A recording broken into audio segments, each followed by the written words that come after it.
I ordered a Jack and Coke, and the rest of the night was a blur. I remember definitely getting pulled over, and I blew a .21. I was told by the officer that that would equate to about 10 Jack and Cokes. That's how bad my drinking was. I made a decision to go to AA even after my DUI requirement was completed. However, during that time period, I realized that it was not going to be enough for me to manage my sobriety. And instead of focusing on getting triggered by the alcohol or the pressure, I focused more on my friends that are working in the industry and thought I would want a place like this for me.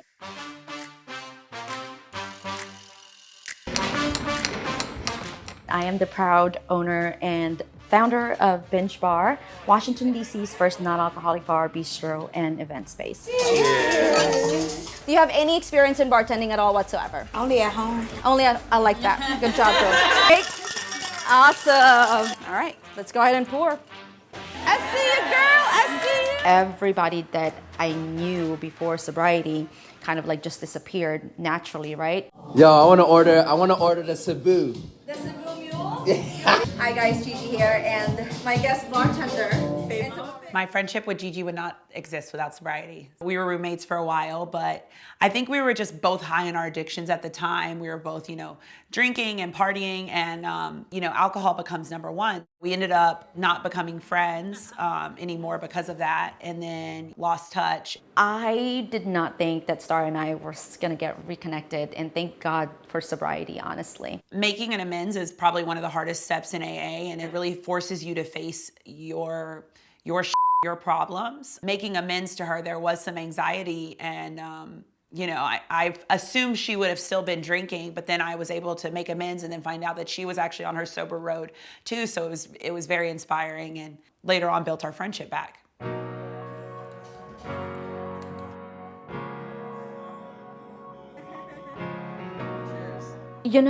I know from the very beginning that if I was to keep Binge just as a non-alcoholic bar, it was not going to be sustainable. Fortunately enough, I had friends who kind of like shared their knowledge as far as what would make it sustainable. And that is why I was eventually able to add food into the menu. And I was eventually able to add events.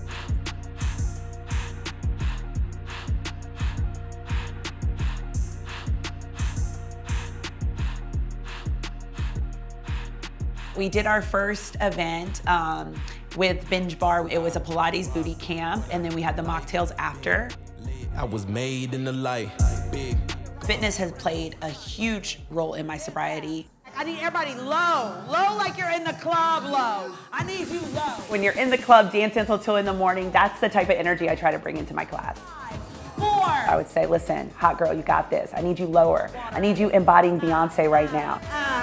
When I got sober, I thought that my life was ending. I'm never gonna be able to go out again. I'm never gonna have fun. I'm never gonna dance. And it's like alcohol was just a thing. It's not who I am, and I can still create that environment, still have that much fun. I just want you to come as you are and enjoy each other's company without the challenges and the pressure of alcohol. Hi, welcome to Binge Bar. How are ya?